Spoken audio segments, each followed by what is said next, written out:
Hello everyone, welcome to another segment of i-NKoMo. Happy Halloween. Happy Halloween if you're in the Northern Hemisphere. Yes, we are in the Halloween weekend.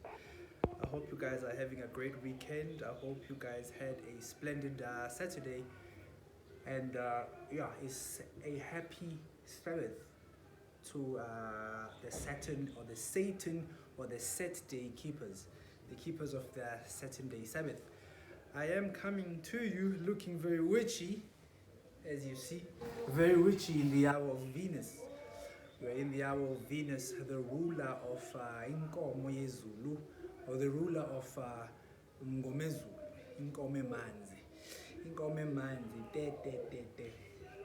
So because we're in the southern hemisphere, we technically are not in Halloween. We are not. Where are we? We are in what we would call in the Christian context the day of ascension, the day when Jesus before the disciples, not historically, of course, not historically, Jesus ascends before his disciples back to who? Back to the Father.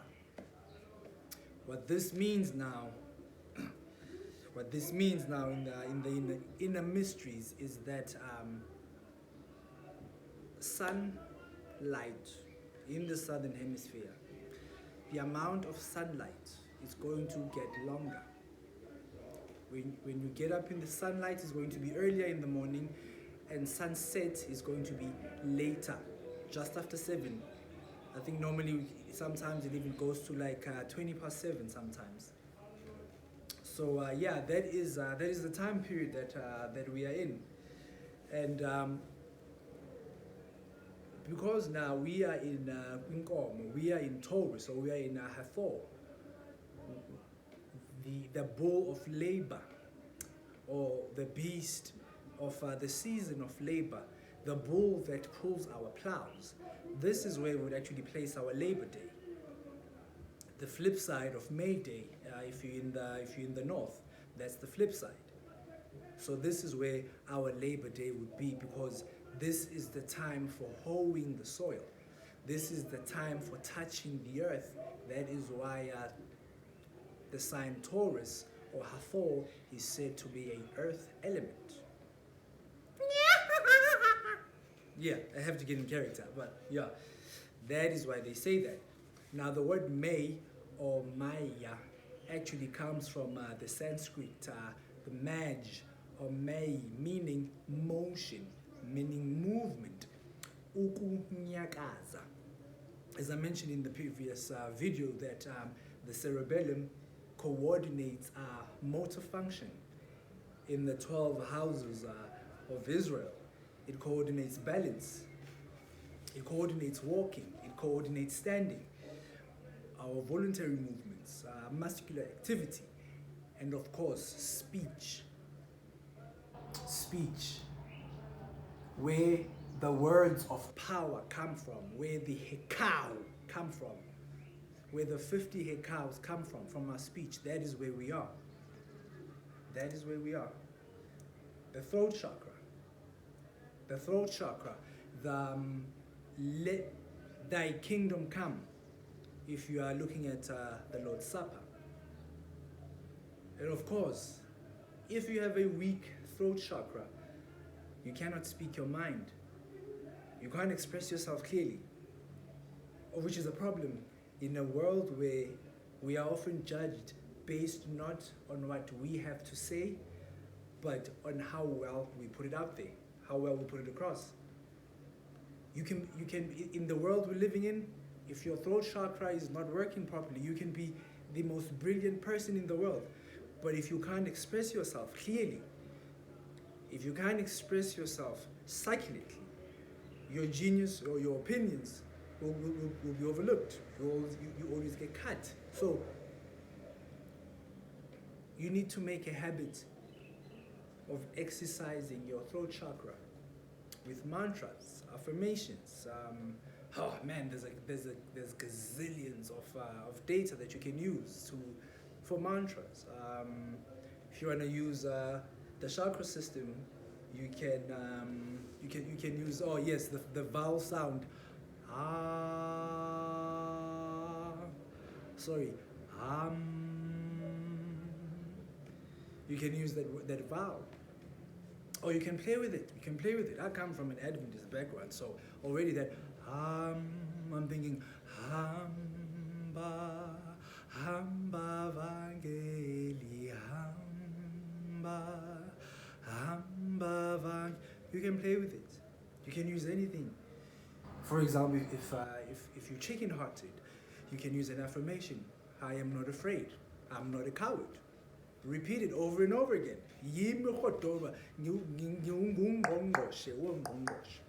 Say it, repeat it to yourself. Work that voice chakra. Make sure that you can command. I'm preaching to myself here as well. I hate speaking, but here I am. Yeah, I have to be in character. So, I'm not a coward. I am strong. I am strength. I'm not weak. Ngiyinkunzi. Bezwa ngam. Do it and see if your will not be affected by this new posture in your energy structure, if I can actually put it like that. Okay, that's enough preaching. So, yeah, we're dealing with, we're still at the bull. Just to go into now the word, the bull, there's actually a lot of countries and royal epithets that are and brand logos that are based on the bull. For example, you can have El Toro. There's a lot of names like El Sandro, or you know the names that give off this energy of a raging bull. And then our countries, you've got words like Istanbul, Bolivia, Bulgaria. Brands, you've got Lamborghini for one. They use the symbol of the bull. They use the symbol of the charging bull. It's astrology, guys. It's these symbols in the sky. It's these symbols in the sky. We've got Balencia, Balencio, balance. We're still talking about the functions of the cerebellum. The cerebellum. In sports, we have rumble in the jungle. Or ramble. You know when you say the ramble in the jungle. The ram and the bull.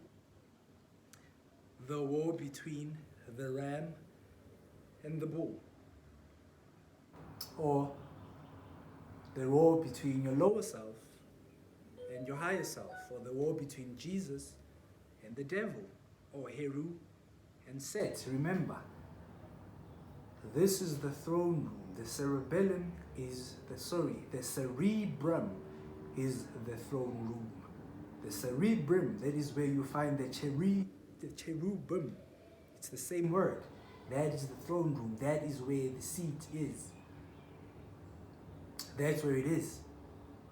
And Lucifer, or Satan, is cast down to the earth. Remember we said this area here, it's an earth element. So among Red Indians, they have this phrase that each among us has two wolves. And whichever, the wolf that grows is the one that you feed.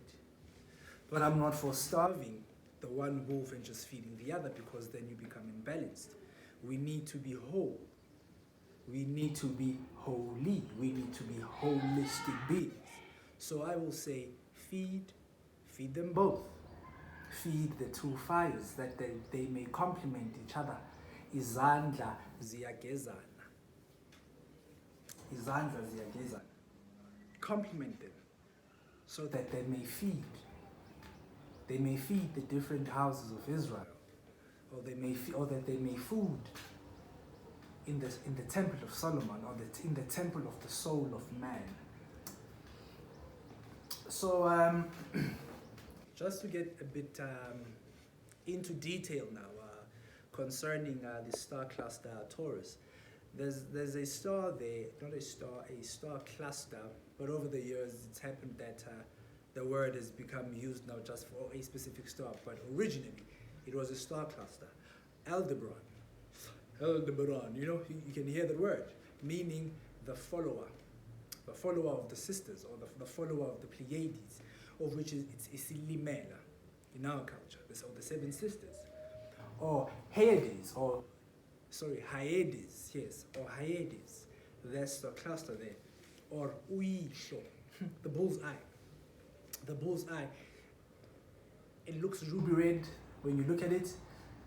So that is how, in the head of the bull, yeah. It's so u-YiHLo, it's a star cluster in the bull, generally forming the head of the bull, the head of our Torah, the head of i-NKoMokazi, ujama, umnisi wemvula ilanga libalele. iNKomokazi, inkomo emanzi, mayiphuma, or when she rises in the evening, in the south, in the east, she brings with her the rains. The rains have started. But now, towards late November into December, she brings the torrential rains. Ngumvuleni, umnisi wemvula ilanga libalele. We start seeing that happening late November into December. That is when we start seeing that, because her appearance in the evening, or the appearance of the Pleiades, the rains are here. The rains come. And so now when these realities are contextualized in mythologies and folklore, the tales of the flood, that is where they are placed. The tale of the flood of Noah, or the rising of those stars, that is when they happen. So umnisi or umvuleni is the bringer of the summer torrential rains. It's the bringer of the floods, that the waters that flood our plains, that make grass grow so much that in Zulu we say, for January we say zibandlela, because indlela sezivalekile asabonakali, because inkomo emanzi iqhamukile. uJehova bubele, El Shaddai, the God who can supply my want and my needs. Mayiqhamuka laphayana uHathor, mayiqhamuka kuba manzi, the grains in the ground, or the seed in the ground, iqaqeke, ivuleke, so that we may harvest in Dasa, or even now, because our holy land is not restricted to a certain part. We harvest throughout the 7 months, or the 7 locks of Solomon. So umabele made, ujama, umnisi wemvula, umfula ongaweleki, uye koqhamukayo aze nemvula. Inkomo emanzi, unkomitsi, inkomo yezulu, ungomezulu.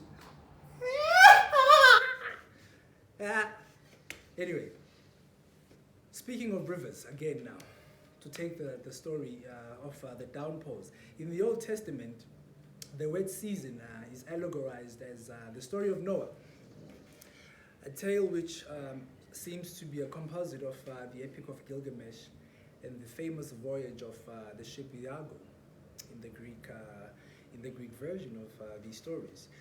The ship i-NKoMo. Can you hear that? Go. Linguistically, G and K is interchangeable. So the go, the G can be a K, of which it's the ark. It's the ark of Jason and the Argonauts, who sailed to Colchis to bring the golden fleece back to Thessaly. The golden fleece, of course, is worn by the constellation Aries, the lamb that taketh away the sin of the world. If you look east around after 9, you will be able to see iNKoMo yemvula rising with uMzingeli, the giant Orion. You will be able to see them rising. And to locate now the Yago, or Noah's Ark, if you pan a little to the right, and spot the dark star Sirius. It's quite bright in its when you compare it to the background stars. You can do it like that, or you can just get an app. It's easier, but it's fun if you can actually do it like that. Look for the brightest stars and then try identifying them. So if you pan from Orion to the right of Orion, you will find his hound, Canis Major. You will find the hound Canis Major, and you will find Sirius there. It's quite bright. And then now to the right of the hound, Canis Major, you will find the ark, or the beginning, or the start of the ark, the ELDeBaRaN, which is sailing the river Jordan, or the river Eridanus, or the celestial river Eridanus, Jordanus, Eridanus. Some also call Eridanus as the Happy of the river Nile, but I don't want to get into that. Yes, so the Ark of Noah, for 40 days and 40 nights, it sails the what? It sails the summer floods. It sails the summer floods. So just to go into the allegory, Noah preached for 40 years, and then it rained for 40 days, and then for 40 days and 40 nights. If you remove the placeholders, the zeros, what you're left with, 4, 8, 12. We're back to the story of the what? The story of the ecliptic. And so now if, I'll go to that one a bit later. So in front of the ark, you'll actually see the constellation Columba, the dove that Noah sends out. I-Juba, Zulu, Juba kalidliwa. Yes. You will see the dove. Where was I trying to go before that? Yes, oh yes. You will see that, you will see the dove. The animals, yes, the animals. So now that we know where the ship, the ELDeBaRaN is, the dove in front of it, Canis Major in front of it. To the left of it, you've got Orion. To the left of Orion again, you've got the Tauran bull. So now, if you look straight east, you look where the sun rises. You check the constellation that's going to be coming up there. Those constellations that come there, they form the background of the sun's ecliptic.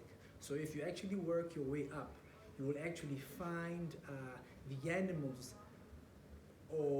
The animals that go into the ark 2 by 2. I've just mentioned Canis Major. There's also Canis Minor. Yes, the 2 dogs, 2 by 2. Above that, you've got Gemini, the twins. From Gemini, you've got Leo. There's Leo Major and Leo Minor. If you go from Leo, you go into Cancer. There's the 2 S's. Marcellus something, and I can't remember the other one. The S is that King Jesus rides into to Jerusalem, the summer solstice. You will also find, which other animal? You will also find the crow, Corvus or Cornovus, the crow that Noah sends out that doesn't return. You will find it there as well. Where else can you find? Which other animals go 2 by 2? But I'm sure you get the point. And so yes, East, i-NKoMo yamanzi, the bringer of the rain, the god of agriculture, the god of fertility and of farming. Yes, and produce. And now to syncretize these realizations now to the north, or to the star laws of Greek astrology. ELDeBaRaN in Greek astrology is called Hades, translated as rain bringers. It doesn't matter where you are, guys, these stories are saying the same thing. Hades translating to the rain bringers, from the root ein, meaning to rain, referring to the wet period which attends the helical rising of these stars in the north. Helical rising, if you want to know what it means, it can be summed up as a celestial body either rising with or rising before the sun in the morning. And then when we're referring to planets, we say the planet is said to be in orient of the sun. It is rising before the sun. How about that, hey? It doesn't matter, guys, whether you're looking at whether you're looking at the sky from the north or from the south. If you understand the astrology, you will understand the astrotheology, and you will understand the theology thereof. You cannot miss it. But if you don't have that background, you cannot be able to find the seam between these narratives, the seam that joins all these creeds. You cannot find it. You cannot find it. And so I hope it's becoming clear. I hope it's becoming very clear that whether you're in the south or the north, the symbols, the etymologies are practically the same. If you know how to read them, of course. If you know how to read them. The ideograph of the bull of heaven does not change. The rudimentary symbols preserved in astrotheology and astrology, they don't change. They permeate through all the cultures, the cosmologies, and religious creeds. We need to stop demonizing this knowledge, guys. We need to stop the fear-mongering, this pagan this, pagan that, for saying. We need to stop. We're in the age of reason now. We're in the age of reason. We need to stop thinking like children. It was one thing rather when our grandparents were giving us these stories as little children. It's another thing now to keep that same level of understanding as an adult. It's another thing entirely. Especially in this case where now that mentality, it forms how you relate with the world. That weak grasp of reality, it forms how we approach the world, how we interact with the world. And so to keep to understanding mythologies literally as an adult, it is not normal, it is not good for us. We need to stop. We need to stop. Pagan this, pagan that, we need to stop. Anyway, we all grew up bafethu silalele inganekwane. We all grew up silalele inganekwane, whether it be around the fire or in the kitchen around a coal stove. We all grew up listening to izinganekwane from Omakhulu. And never do we ever as adults think or even try to research and to prove that lezo zinsumansumane nezinganekwane were real. We never, not for a moment, dare to think that those allegories were real. So as to why we do that with Abrahamic literature, it's beyond me. It's madness. It's madness. Dramas parallel history. They are not history. They can never be history. They can never be treated as accurate first-hand historical accounts. They can't. If you want history, go to a library, find the history section, and you will find history, not in the works of mythology. You cannot go to the writings of Shakespeare and look for accurate accounts. You cannot. You cannot. So why do we do it with Hebrew literature? Why? If you were to actually start reading some of the supporting documents of Hebrew literature, Judaism, they'll actually tell you that these stories are not meant to be taken literally. But we can never do that because we go around sola scriptura and pagan this and pagan that. But you're using pagan technology. You're using pagan technology. So we really need to stop it, guys. We really need to stop it. And so now, as always, to delve into solar biology now. When we're actually looking at solar biology, we're taking a look at the celestial forces, the gods, the angels, the angles of scripture. We're studying the rays of the sun, now conditioned in symmetrical form, encased or entombed in the flesh. The Tauran 2, ubumbili. The number 2, or the word mbili, the expression of duality, the mb, abasembo. The blossoming of imbeu, yasembo, the blossoming of the tribes. Even the word abate mbu, temba, tembu, it is still denoting what? Plurality. They even took it further now. They started practicing the art of more than one wife, or having 2 wives, because they are there, the mbo, or the mbu, or the split. In the old scripts now, your Medunet, Sanskrit, and all these other scripts, the alphabet actually it ended at the letter T, or the Tau cross. And I know in Kemet they called it it's the snake, soda piss. It's the snake. Is it the ape, or yeah? But yeah, the letter T, the cross. It's actually the last letter of the alphabet in these old scripts. And so in the phrase tembu, we can roughly translate it as the end, or the end and the beginning, or the first and the last, or the alpha and the omega. Mbi, mbo, and the ba, it signifies beginnings, like they have it in the Hebrew language, ba reshit, or ba raka, for the word blessing. And what else? Oh yes, and it denotes expansion, the raging bull radiating forth or charging forth. We also have the word bomb, the charging bull of the cerebellum, cere meaning seed, or imbeu, and then ceres, ceres meaning oh yes, Ceres is actually the god of agriculture in the north. She's the god of agriculture, grain crops, and fertility and motherly relationships. That's how that all just ties in there.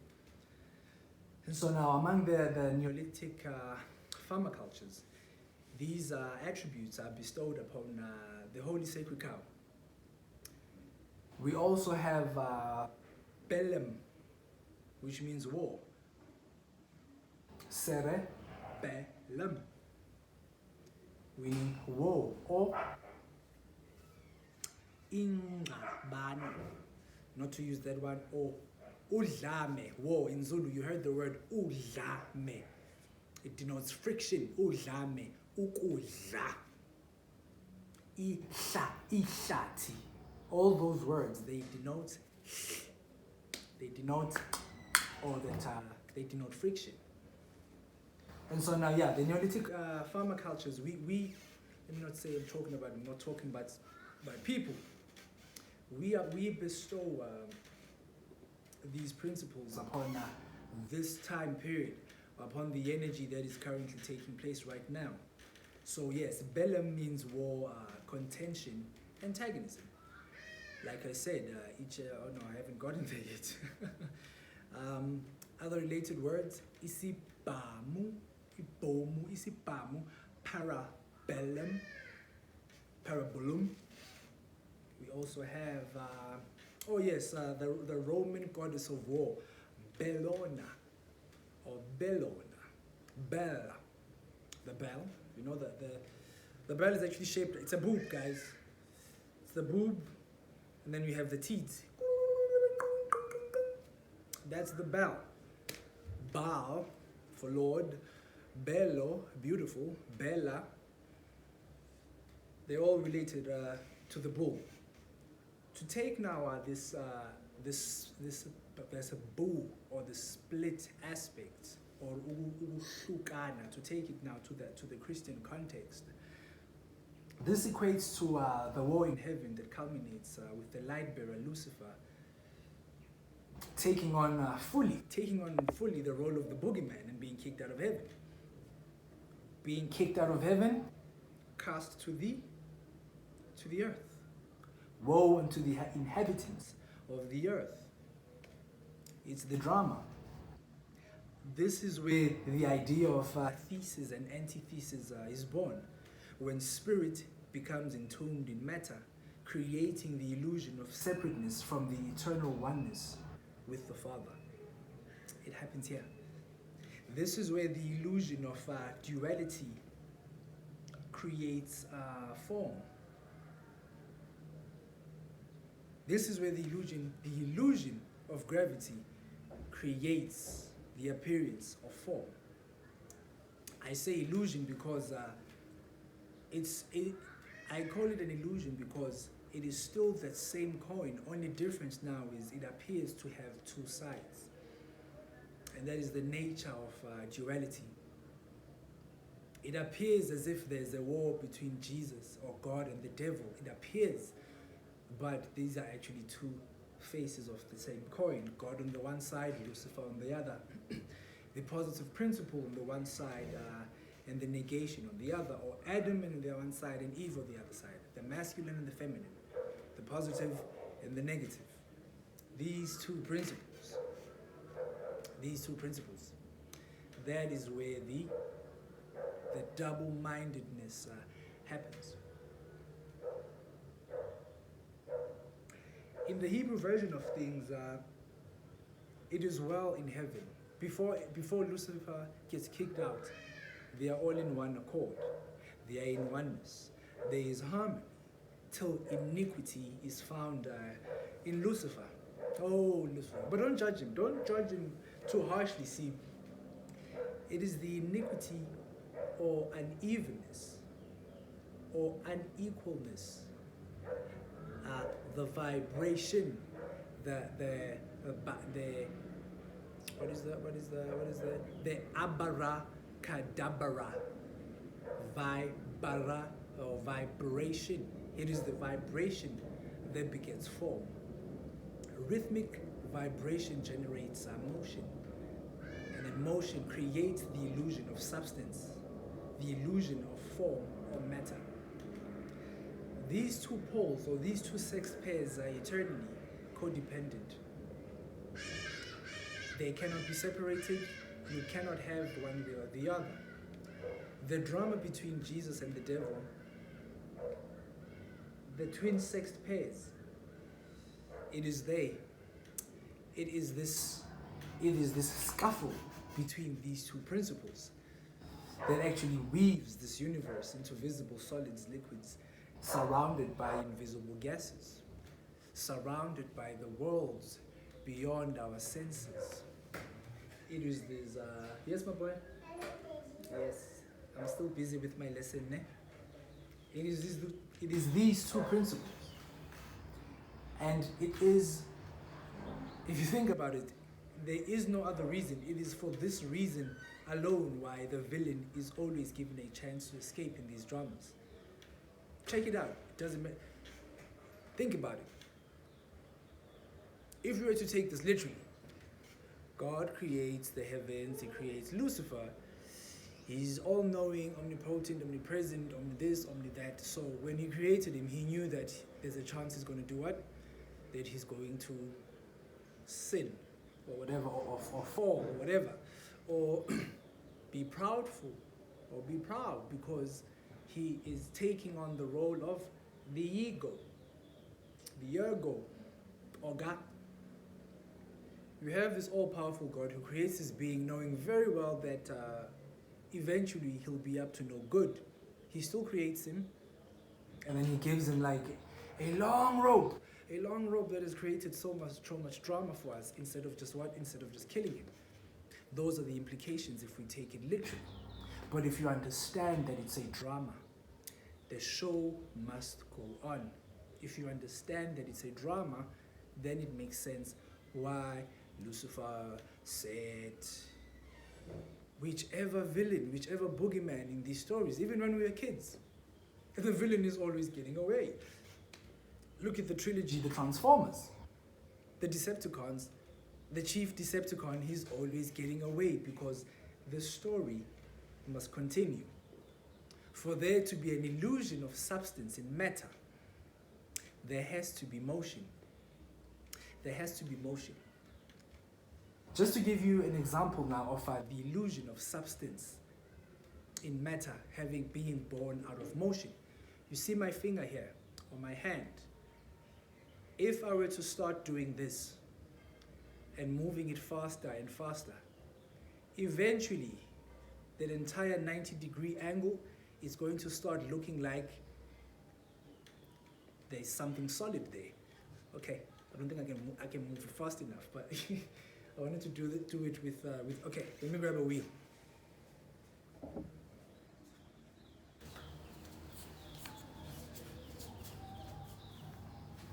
Yes, I found my wheel. So yeah, you see, it's a wheel. You see these gaps? You can see there's nothing there.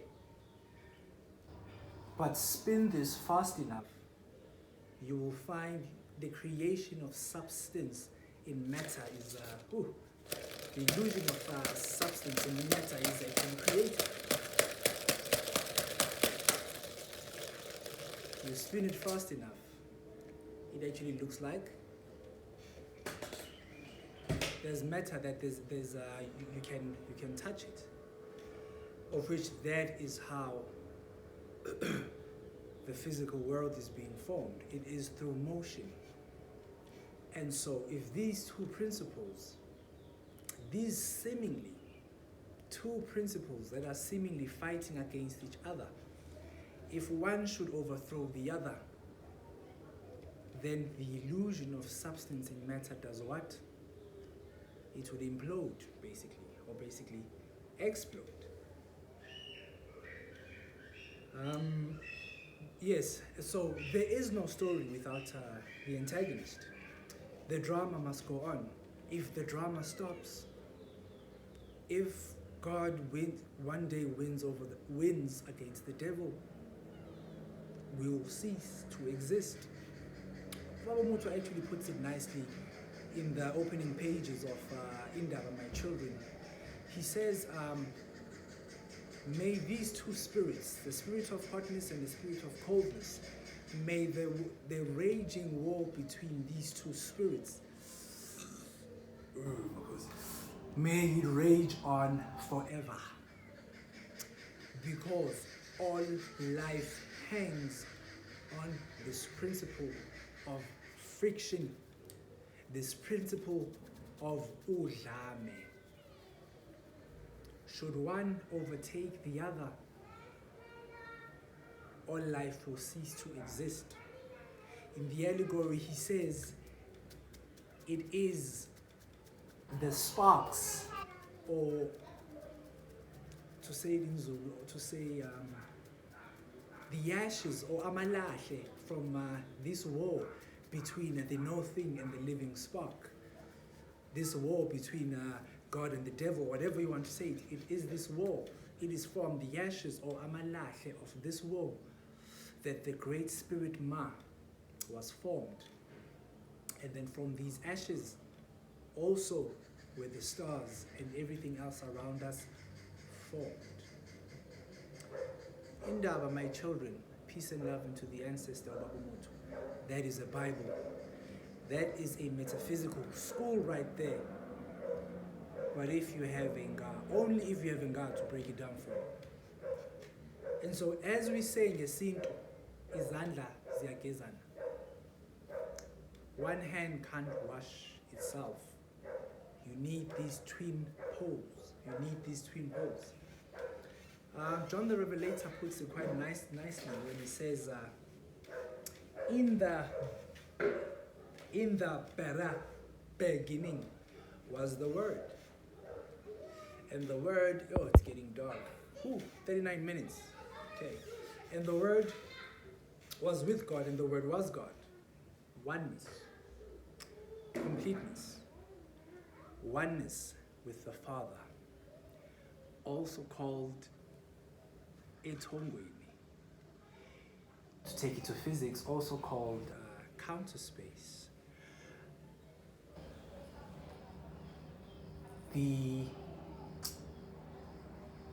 the idea behind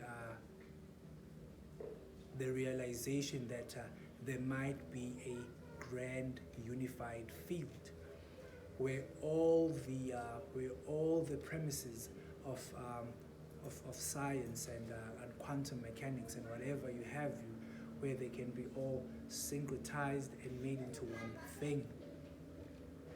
The masters, abokhokho abalulwazi, abo-Nikola Tesla, abo-Dr. Walter Russell, abo-Faraday, anyway, they called this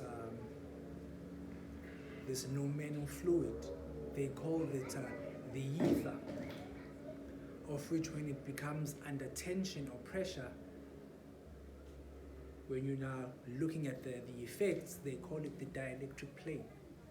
It's all talking about the same thing, the oneness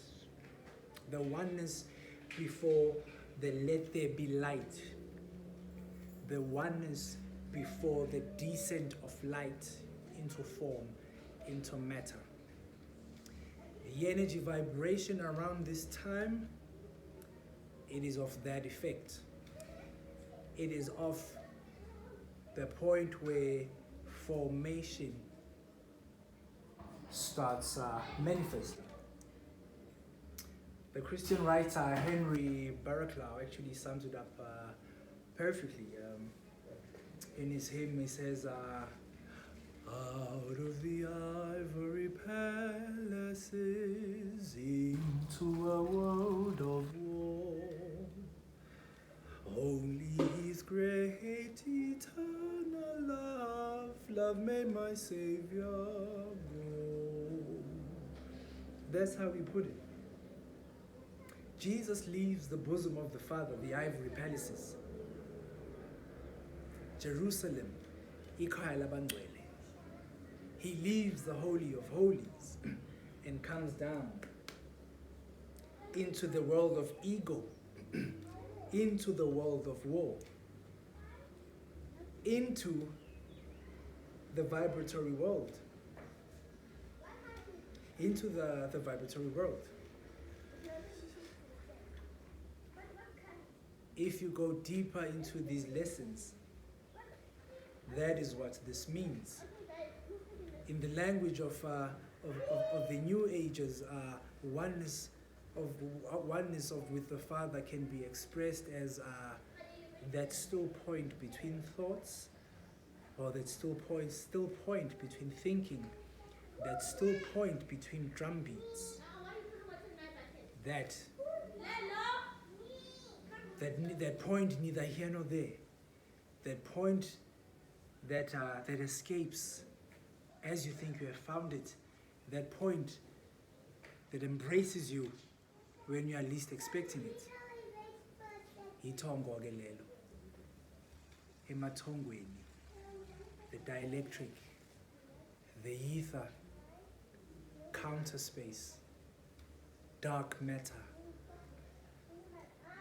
What else? Zero inertia, the fulcrum.